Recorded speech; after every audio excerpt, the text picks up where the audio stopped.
What's good, everybody? It's man Big Dom coming live at you, another True Players podcast episode on a Tuesday night, recapping a very interesting week number 6 for New York football. The Giants win the second game with the upstart rookie quarterback and upstart rookie running back, who actually showed some physical dominance against the defending world champions and getting their second win of the season by beating them 34-17. And on the other locker room in MetLife Stadium, disaster.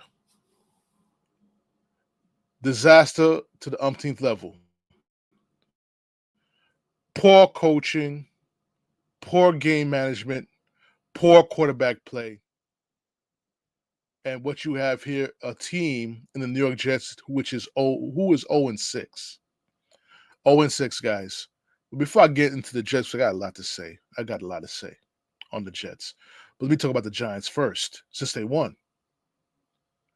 The only New York team in New York that's possibly going to give us some type of football season to really look and watch at, to watch how Jaxson Dart grows into the position. As you already seen in 3 games, he is the future of the New York Giants in the quarterback room. And you got to give a shout out to Briandaboll, who got this kid prepared to face all these things. And a lot of people said they wouldn't have brought him. I was one of those people who said just bring him around week 7. This guy took the bull by the horns in week 4, and got a win on his first start. And he won this game without 2 of his top receivers, with Darius Slayton out, Malik Neighbors out. And what this Giant team did was go out there and physically beat the defending world champions to a victory. Saquonbarkley had 2 great games last season against his former team. This year, they kept him down to 58 yards of running the football. 58 yards. Just when the Giants defense stepped up, Brianburns had 2 sacks. You know, the pressure on the quarterback, great cornerback play from the Giants, which enabled them to get this victory. Okay. The only difference is, unlike last week against the Saints, the Giants did keep their big lead and added on to it. For all intents and purposes, this Giant team should be 3-3 right now. Should be 3-3. If they held on to that lead against New Orleans, they would easily could have been 3-3 right now. And once again, after Briandaboll started the season in the hot seat, it amazes me how he is still the best New York football head coach in New York, outside of Sean McVay.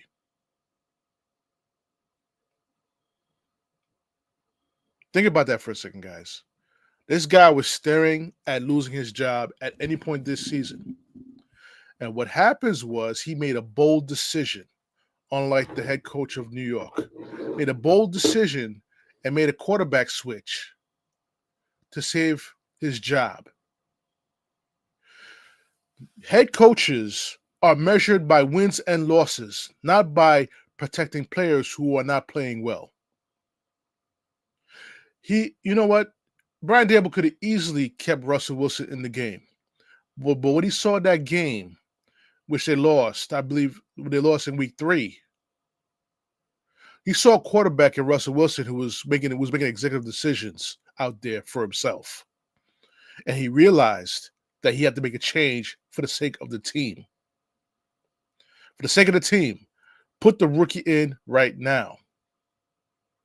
And look at what has transpired by doing that.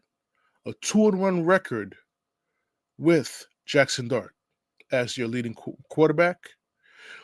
Cam Skattebo is your starting running back. They both had bad games last week with turnovers. Both of them did. And they rebounded against the defending world champions to win this football game. They came with an attitude, with a mindset that we could beat this team. The Philadelphia Eagles. They came with the mindset to beat the Philadelphia Eagles. And this is the Giants. This is the Giants' first win against the Eagles in how many years? How many years? When was the last time the Giants beat the Philadelphia Eagles? If anybody watch the podcast, let me know. When was the last time the Giants beat the Eagles? It's been a long time. A very, very long time. So you got to give a big shout out to briandaboll.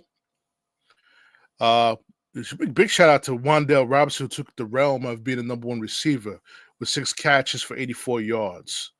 And the guy from the practice squad, they call him Little John Humphrey. This guy is 6'4", guys, and looks like a big tight end, but he plays wide receiver. And made some critical catches on some third downs that kept the drives going. And when Darius Slayton comes back, you got Wandalerobinson, Robinson, and Little John Humphrey as your wide receivers. Check it out. Red zone.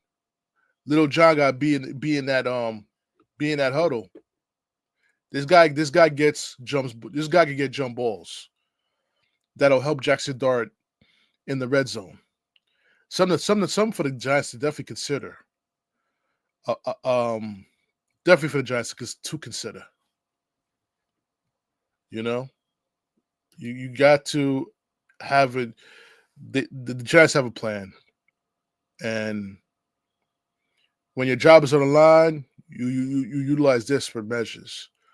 Now they have to get ready to play the Broncos next week, which, all intents and purposes, should not have won the game against the New York Jets. This is nothing to do with better team. Not having to do with better plays beating another team. It's called scared coaching cost the game. And listen, I try to support Aaron because he's a former Jet player, and second of all, he's a African American head coach coaching in New York. You got some fans who are not our ilk rooting for this guy to fail, ironically. And now you gave them the gasoline to pour on the fire for calling for your job. With that debacle against the Broncos in London, there's no way in hell they should have lost that football game. I've seen the comments on the Facebook groups. I've seen the comments by commentators, Boomer Esiason, Joe Benigno. Joe Benigno's already said that Aaron Glenn is deer in headlights as a head coach. Granted, this is his first time as a head coach. I get it. But how many times are we going to hear this guy constantly quote, "Oh, I've done this before." No, you have not done this before. Not in the seat that you're in. The pressure was not on you. The pressure was on Dan Campbell. And it was in Detroit, not in New York, where a fan base could basically cost you your job, a media that could get you fired. That's how powerful the fan base and the media is in New York. And Aaron Glenn should know this because he played in New York for freaking 9 years. You should know this, brother. You can't have mess ups or fuck ups and come on a press conference after the game and be so defensive and defiant with your decisions and backing up your decisions. You cannot do that. This is how coaches get fired. I don't care if they gave him $12 million per year for 5 years. Listen, the Jets is the top is number 8 on Forbes magazine as far as value as an NFL franchise with $8.1 billion.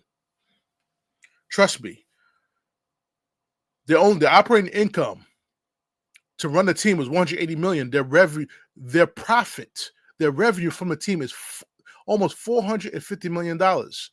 Trust me, Woody Johnson could eat those $12 million for the next 4 more years, if you ask me. That's why fans are asking to sell a team. Why would you sell a team when your profit, you're making nearly $300 million, a little bit over $300 million of profit per year as your team value continue to rise? This is what the Jet fans don't get. They don't get it. But what they did get was they're feeling on the coach. And like I said, I try to support the coach. I support the coach because, like I said, he's a former player, he's African American coach. I want him to succeed. But that's what I saw last week is you can't defend it. You cannot defend it whatsoever. But first, before we can get there, let's go to the press conference. I'm gonna show you guys the press conference. This is brought to you by SNY. Let's get to the press conference after the game. I know there was another press conference the day after the game, but this is the press conference from right after the game. Check it out. Injury that we had Stiggers. He has a hip being evaluated. Cam Jones, he has a hip also. He's been evaluated. Same thing with Garrett. All right, so Garrett had a couple of things that happened in the game. He went back in the game on one with his hip, and he came out again in that same situation. So I'll figure what that is. Disappointing game. Man, I thought our guys fought their asses off. Obviously wasn't good enough. It's tough being close.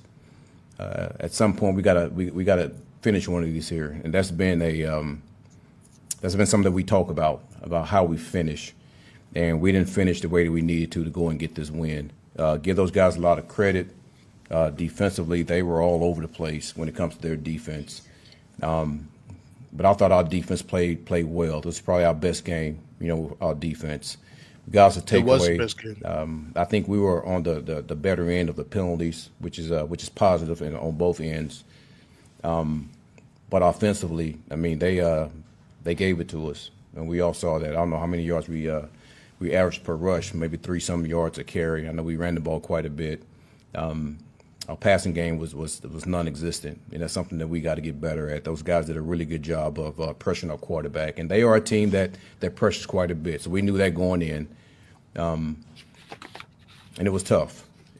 So, but there were a lot of good things from a defensive perspective, from a special teams perspective, that we're going to build on, and man, we're going to go back to the drawing board and get some things cleaned up on our offensive side, and get ready to go to the next game. So. We put ourselves in this hole, we're 0-6, and we claim that. But we're going to continue to work and get better. That's what we have to do. All right, any questions? How do you process being 0-6 like that? I imagine this is not something you foresaw. When you... The same way I process it when, I was in Detroit and we was at that. It is what it is, and you got to keep working. And no one's going to feel sorry for. We're not the head coach. So, and same with a lot of these other coaches that I've talked to that was in this situation, same thing. So, it's not like this hasn't happened to other teams before. We have to keep fighting our ass off, and we got to keep building on the positive that we've shown and keep working.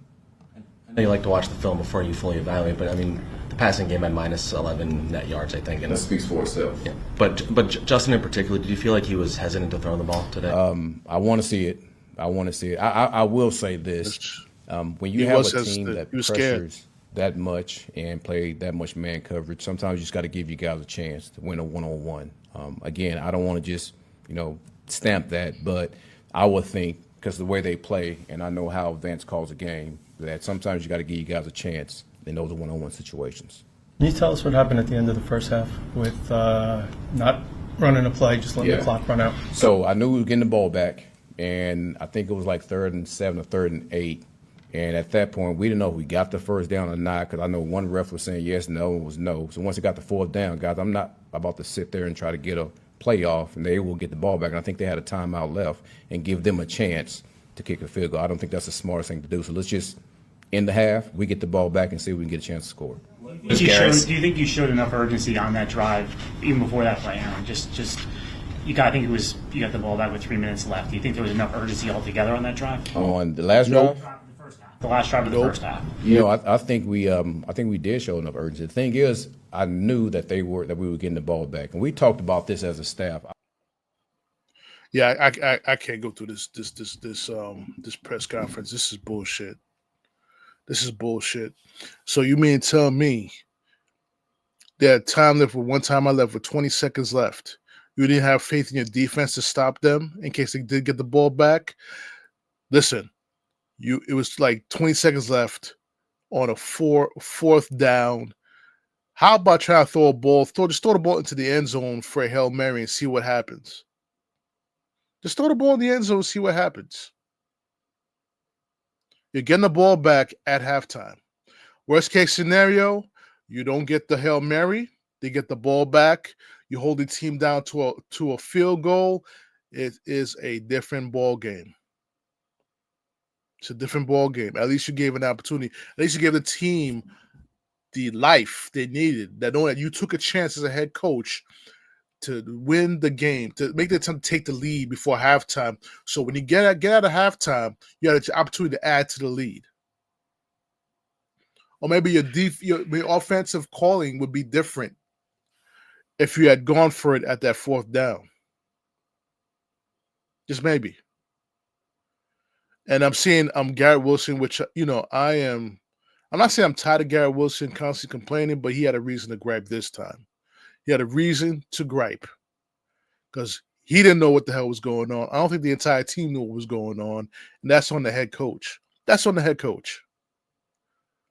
There has to be a set plan of what's going to happen in those last 2 minutes before halftime. Just like you have to have the plan for the last 2 minutes in the fourth quarter. There has to be a plan, period. Run the clock down, that's scared to win. You're playing not to lose. That's unacceptable. And this was an opportunity, guys. This was an opportunity to take Wilson out the game. I mean, take Fields out the game and start Tyrod Taylor in the second half. Because the team was that close. In the words of Herm Edwards, you play to win the game. And Aaron Glenn did not play to win the fucking game. That's why they lost his football game. 13-11?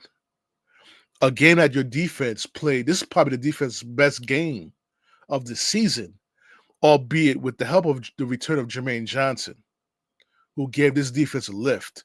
Finally, Will McDonald was not facing double teams on a pass rush. They were getting pressure on Bonix the entire game.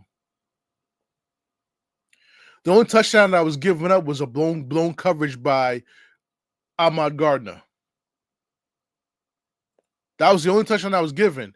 Listen, you could give him credit that he held down Cortland Sutherland to one catch.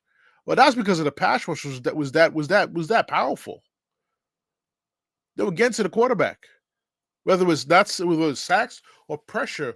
Bo Nix didn't have much time to throw the football. Meanwhile, the offensive line got held out to dry because the quarterback was holding on to the ball too long. On average, Justin Fields had at least 3.5 seconds to throw the ball. 3.5 seconds to throw the ball at each drop back. He got sacked 9 times. You can't blame that on the offensive line. Pashanu played a better game. Timmon played a better game in the guard position against this great defense. This is a good defense, Denver defense, who gets after the quarterback. The offensive line played pretty well. If the quarterback just let it fly, you understand what I'm saying? It'd probably be a different story. Yeah, granted, they got their first turnover off the kickoff. And this is what bothers me about this football game. Everything was in alignment for them to get their first win. Everything was in alignment. They get their first turnover, albeit by a fumble. Everything was in their favor. They got a holding call in the end zone to get a safety, which they took the lead. Made it 11 to 10. There was opportunities to win this football game, and the head coach is on the head coach. For a head coach who was a player in New York, a player who was the poster boy for the fake spike. The poster boy for the fake spike showed inexperience as a coach. Now you got, even myself, I'm starting to believe that whether or not he is the right man for the job. Even me, as much as I want to support him, for the reasons I just said twice before, it does not give me reason to believe that she's the right man for the job. This offense coordinator, maybe he should have talked to Bill Parcells, his mentor, his coach, his former coach, and asked him about staffing. Yeah, I get it. You had this guy with you in Detroit. Maybe a more experienced coordinator could possibly coach this team. Probably say a Charlie Weiss.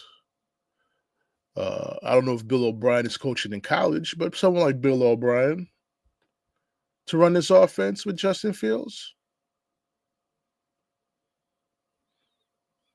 You bring in a rookie offense coordinator because you know him from Detroit. Let's go on the defensive side of the ball. How about you could have bring somebody who coached you in '98, who was also a former head coach, who could have been an asset to you as an assistant head coach, and Eric Mangini. I get it. I know Woody does not. Woody hates Eric Mangini. I get it. But you have to surround yourself with the coordinators. If you talk about guys like Bill Parcells, how he's your mentor, why don't you pick his brain about certain coaches to put on your staff? Steve Wilkes, up until yesterday, was doing a poor job with that defense. A poor job with that defense. You know why I say a poor job? Because this defense last year, despite being 5-12, was in the top 10. Was a top 10 defense. And this is the same players. There's nothing new. Only change was DJ Reed for Brandon Stevens. That's probably the only change. And then not having him CJ Mosley. That's probably the only change in that defense. This defense is last, I believe, in defensive stats. Last. Granted, Jermaine Johnson comes back. Helps out with the pass rush. The one play, and then we go to the end of the game, which they had to get a field goal. A lot of people said they should have tried the 60. It would have been like a 65-yard field goal with Nick Folk. I get why he didn't go for that. However, the third down play is what cost him the game. They went with a passing play instead of a run play. I would have ran the football on third down to see how much yardage I could get closer to make that field goal a little bit easier. Let's just say for the sake of the argument, you hand the ball off to Breecehall, who had a tough game.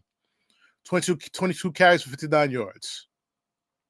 Tough game. Let's just for the sake of the argument. He busts out, gets you like 10 yards on a run on third down. Now the field goal is easier to go for, whether it's 58 yards, 57 yards, 56 yards, or even 60 yards. It's easier to take a chance with the field goal. But you got an incomplete pass, and on fourth down, the quarterback had all this time and did not throw the football. It got a sack to end the game. That's why you need an experienced play caller in that room. Maybe Tanner needs to be in the press box calling the offense and being on the field because he's not seeing a lot of shit. Maybe from the press box, you can see the entire field and see what's going on and make the proper adjustments and right offensive calls to enable this team to win the football game. And ladies and gentlemen, it doesn't get any easier, guys. It does not get any easier for the New York Jets. They face the Panthers next week. It does not get any easier at all. Listen, I can make this is the excuse I can make for Aaron with his defensive mindset and the press conference. I know he's trying to protect his quarterback. He's trying to protect his quarterback. I get it. But you got 52 other guys on that team who wants to win. You got to look out for the whole team, not just for the quarterback, the entire team. Now, I'm not saying if you take him out the game, that doesn't mean he's going to lose his starting job. But there was an opportunity there to give a change of pace. And I felt Tyrod Taylor would have changed that pace for the New York Jets. And probably would have won the game with Tyrod Taylor. Hell, as much as I hated Zach Wilson, If you had Zach Wilson on the bench and you brought him in, the Jets winning that game against Denver. They're winning that game. Mike White would have won that game.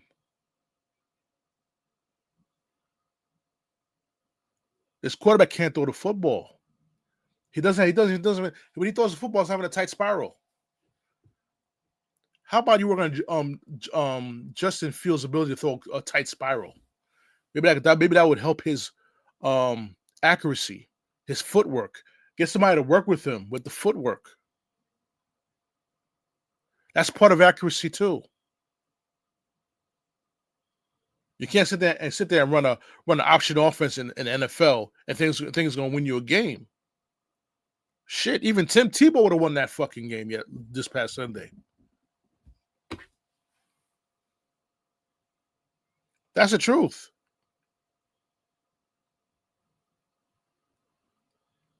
The Jets do have a young quarterback on the bench. I think his name is Braden Cook.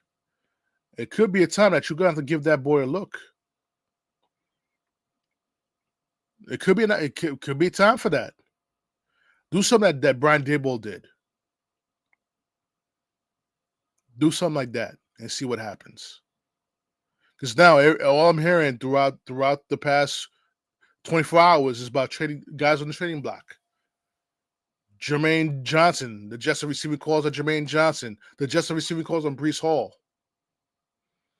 Breecehall did a post on Instagram talking about free 20. What does that mean? Is he done with the Jets? Is he done with the Jets now? He said he wanted to be a Jet for life, but is he done now? Officially done? Is he seeing the light? Is he seeing the writing on the wall? He's a free agent after the season. The Jets got to turn this around. They're still without Quincy Williams, who is also teams are asking about as well. Teams are asking about him too. Keep this team together. You got talent on that team. Just got to get that quarterback. And here we go, back again, like we were with Zach Wilson. We need that quarterback. We need that quarterback. We need that quarterback. You had Aaron Rodgers. And this is where I disagree with the fans here. The fans are like, oh, they should have kept Aaron Rodgers. Maybe Aaron Rodgers was not the problem. No, Aaron Rodgers was the problem for the team last season. He was the problem. Whether you want to believe it or not, as talented as a Hall of Famer he was a problem on that Jets team last season. And they bring in a rookie head coach with a rookie offensive coordinator could have caused some problems for the new regime. So it's good that the regime went on and moved on from him, from Aaron Rodgers. You know, sometimes the ball rolls that way. He found himself again in Pittsburgh. You know, but then again, people seem to forget. When they did have Aaron Glenn and Aaron Rodgers did have a conversation, and Aaron Glenn had asked him point blank, "Do you want to play for the Jets?" And his answer was, "I'm interested." It was a yes or no question, not the fact if you're interested. Yes or no question. So according to that answer, Aaron Glenn decided to move on with him, which is fair. It's fair. But Aaron Glenn got to coach better, because if he doesn't coach better, I wouldn't be surprised if he doesn't make it after out of the first season. I would not be surprised. And who the Jets going to bring in now? Brian Flores to coach his team? He has experience. There's there's a replacement for Aaron Glenn. Trust and believe that. Out there. So the Jets got a lot of things to talk about, a lot of things to work on. I promise you guys, I had a lot to say. If I did this podcast yesterday, you would have heard me go in. But I had to calm down and think about what I was going to say, not be emotional on the podcast, and be even keel about what happened. Also, sorry to the Yankee fans. The Yankees were eliminated by the Blue Jays. And the Blue Jays are now down 0-2 versus the Mariners. Come on, Blue Jays! You beat the Yankees. You better win. You better win this NLCS. Better win the NLCS. I mean ALCS. My bad. ALCS. My bad, guys. Still late. But now let's talk about the New York Mets dilemma. Pete Alonso once again is a free agent. Rumor has it that he's looking for a 7-year contract at his age. I don't know if I would do 7 years with Pete Alonso, but I'm willing to meet him somewhat halfway. 5 years, 5-year contract. I prefer go a 4-year contract, 160, with a player option for the 5th year. I'll give him a player option for the 5th year, and 6th year will be a team option. All at the same price at $40 million a year. I would do that. But the max I go with Pete, guaranteed years, is 4 years. But it has to be some concessions. If you want me to, if I want to go 5 years with Pete, I'm still going to keep. I'm still. You have to pay him $40 million. $40 million is what I'm going with. You can do $5 million, $200 million, if he was willing to DH later on. I understand he wants to be on the field and play 162 games, but he has to understand that as he gets older, he won't be able to play first base. I mean, he plays a decent first base, not the greatest first base. But his defensive prowess, we saw holes in his defensive prowess. His throwing, his ability to throw the ball at first base is starting to become an issue. It's becoming an issue. So I would give Pete, all right, because of his agent, I'm giving Pete 5 years, $200 million. 5 years, $200 million. 6-year mutual option, both team and player option. If he has a good year, year 7, player option, and go from there. 5 years, $200 million. That's $40 million a year. I get it. You don't want to pay somebody for past production, but where would this Mets team be without his production this year? They'd probably be under 500. They probably would never even been close to playing for a playoff spot without him. You got to build with that lineup with him and Soto. You got to continue to build from that lineup. Maybe you got to trade Nimmo.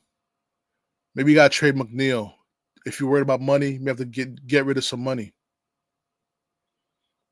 and trust the young players to fill those positions. Trust Mauricio, possibly give Mauricio an outfield glove and put him in left field.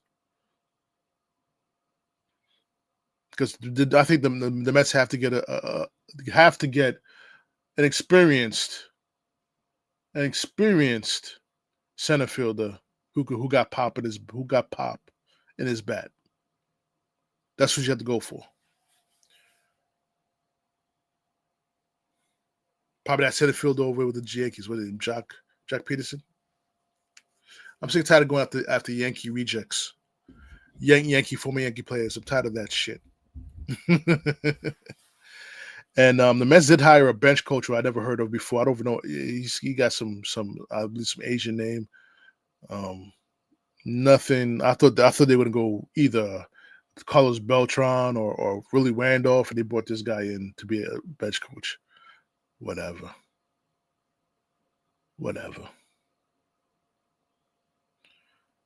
Gotta let the man choose his coaches.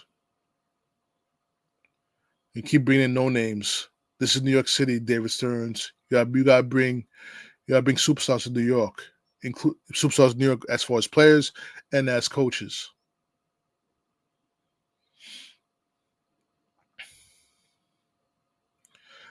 I would love to when me and Matt do the podcast episode. We didn't do it yesterday, but I have to say for sure I'm not sure when we're gonna do it. It's either gonna be this Friday or the following Friday. We'll hit you up with the part 2, as we're gonna go through which of the Mets players should stay, which Mets players should go.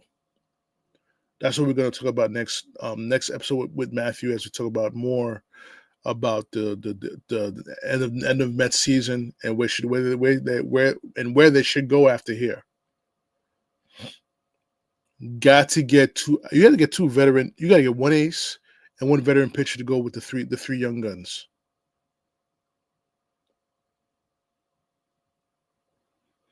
You need 2 pitchers. You need to sign 2 pitchers next season. This offseason, 2 pitchers, not 1, 2, in my opinion. And guess what? They're going to be in the next apron of taxes for the New York Mets. They're going to be in that apron. Just got to bear with it. If you want to compete for a championship, you gotta go for it. Got to go for it. So this is it. This is it for the podcast, man. I'm like, I could come back later this week and talk to you guys more. We'll see what happens. But definitely catch the podcast. Let me see. I got a comment before I go. Big Blue, that's right. Big Blue. I'm telling you, that's the juke. I'm telling you, this Big Blue's the reason why I'm still watching New York football. Jaxson Dart is exciting. Jaxson Dart is exciting. Cam Skattebo is exciting. Physical, tough players, man. You guys got it right, man. You guys did get it right. And you get a little John Humphrey up in there. You guys may have something. I said it a couple of weeks ago in my previous episode. For me, the Giants are the sleeper team in the NFC East. Sleeper team. And that was with Russell Wilson at the time being the starting quarterback. Now, that feeling is back again. That feeling is back again. So on that note, guys, definitely subscribe to the YouTube channel. I need to get my subscriptions up, guys. Get me to 100 subscriptions before the NFL season's over. I'm counting on you guys. Get my subscriptions up. Follow me on Instagram at True Players Podcast. Subscribe to the channel at True Players Podcast on YouTube. It's your man, sign off on this podcast. I'll definitely hit you guys up next week as we recap Week 7. And hopefully, praying the New York Jets get their first victory of the season and also their first interception. Praying for it. And hope the Giants keep it rolling, get to 3-4. The scary part is, guys, before I go, both New York teams, all intents and purposes, both of them should be 3-3 going to Week 7 right now. Both teams should be 3-3. Anyway, it's your man Big Dom. Sign off on this podcast. I'll see y'all next time. Have a great night, great week. I'll see you on the next episode. Peace.